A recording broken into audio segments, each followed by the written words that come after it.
Well, good morning, everyone, and welcome to another Journey Midweek Connection. So glad to have you joining us today. And we are in an exciting time as a church. We've been challenged and encouraged to step into the call that God has placed on us, not just as individuals, but us as a community to reach our city and the areas around us. That we would be people that are on mission to make disciples who make disciples with the gospel of Jesus.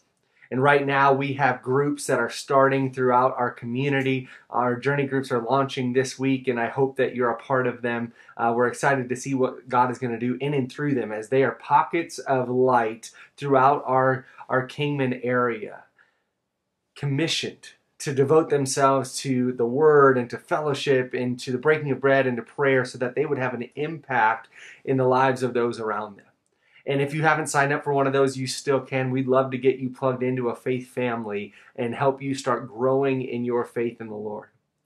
But this last Sunday, Pastor Matt walked us through the introduction to our new series called Entrusted with the Gospel, where we're looking at a letter that Paul sent to his beloved son in the faith, Timothy, where he's challenging him to walk out and preserve and continue on in the gospel that has been given to him as well. Now, as you hear these different calls over the last few weeks, how we've been challenged to live a life on mission for others in the world around us, and to be people who are walking with Jesus step by step, proclaiming his goodness to the world around us, shining his light. Some of you might be thinking, man, I don't know if I have what it takes. I don't know if I'm ready to do that. I don't know if I have the skills or the abilities or the giftings, or whatever you might fill in the blank there, that you just feel like you're not it. Like that's not a part of your makeup and how you were designed to be. And you might start to think like you don't have what it takes. Well, I want to encourage you with something that Paul himself, the one that we're talking about in this series, said in a letter to the Corinthian church, his second letter that he sent to them. He didn't come to them with all of his abilities and skills, and that's what he boasted in, to say that he was so good and able to carry out the call that God had in his life. It was actually something kind of shocking. In 2 Corinthians chapter 11, verse 30, he says, "If I'm going to boast, I will boast of the things that show my weakness." And when we read that, it's like, wait, what? Like, you are the Apostle Paul and you have all these great things, but the thing that you're going to count on to have power in your life is that you're going to boast in your weakness. Why is that? Well, as he's talking with the Corinthian church, he's dealing with some leaders who were trying to step in and manipulate the gospel. This is something that Pastor Matt talked about just a few days ago on Sunday, where it was part of Paul's life call was to protect the integrity of the gospel, to make sure that it was exactly what it's supposed to be from Christ and not perverted with anything else from the world. But there were some manipulative leaders that were trying to twist and bend the gospel to exercise their power and control over people. And so Paul, the leader and the founder of that church, steps in and tries to remind them that no, it's not about having power or control or anything like that. Don't be mistaken. Remember the words from me. And he had to reestablish his authority quickly, but he wasn't going to do that by boasting in himself.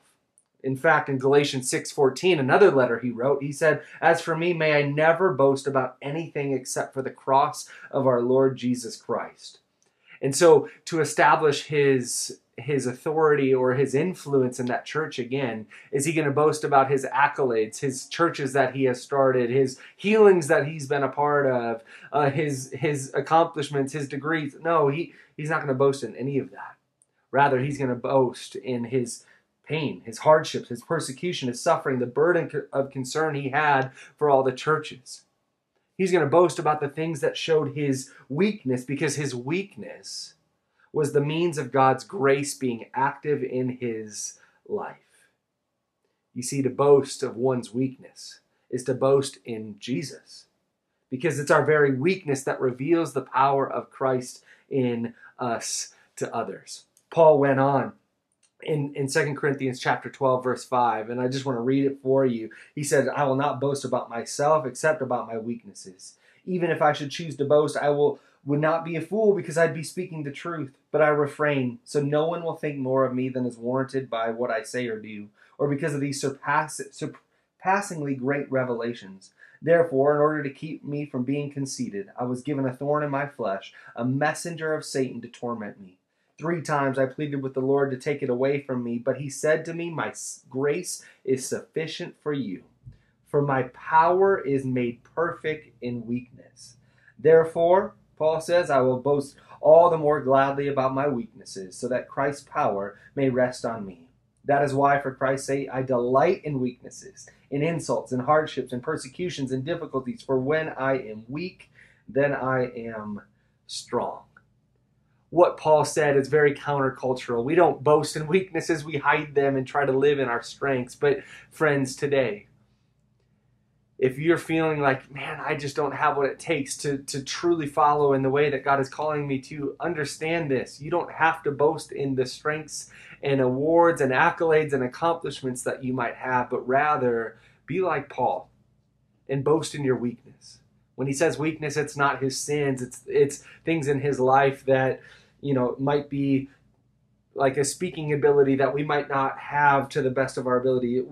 It might be insults or persecution or trouble or hardships that we're enduring, but we can boast in those things because as those things be portrayed, it shows Christ even more in our lives.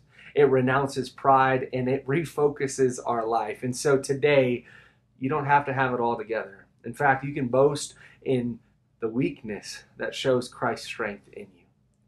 So rest in him today and allow him to shine through in your life to others. Have a great day.